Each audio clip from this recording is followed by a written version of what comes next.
odam genetikasini o'zgartirish orqali OIV va AIDS kasalliklariga davo topish mumkin. Bu bo'yicha tajribalarni xitoylik olim He Xiangqi o'tkazgan. Bu olim 2018-yilda Lulu va Nana ismli qiz bola chaqaloqlarning genini o'zgartirishga erishdi.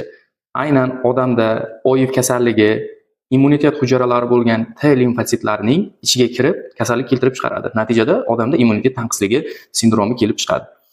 Aynan mana shu immunitet hujayrani ustidagi bir CCR5 geni ishtirokida sintezlanadigan oqsil bor. Ana shu oqsil orqali tanib olib, OIV virusi odamning hujayrasining ichiga kiradi.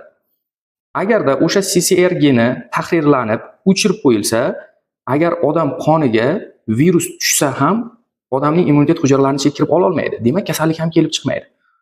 Buni bilgan xitoylik olim He odam ustida tajriba o'tkazib ko'radi va 2018-yilda bu tajribalar boshlanadi.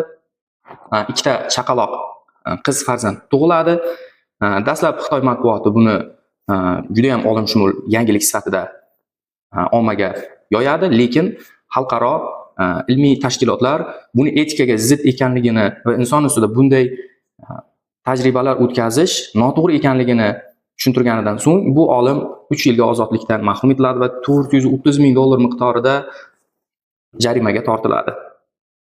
O'zi bittagina o'chirib qo'yilsa, nima ziyon tomoni bor? O'sha CCR5 o'chirib qo'yilsa ham odam yashaveradi-ku deyishingiz mumkin, lekin ba'zi kasalliklar, masalan, grippning ayrim og'ir turlari va g'arbiy Nil kasalligini keltirib chiqaruvchi virusni aynan o'sha CCR gen ishtirokida odamning immunitet hujayralari tanib olib o'ldiradi. Shuning uchun bu kashfiyotni hali tibbiyotga kiritish yo'lga qo'yilmagan.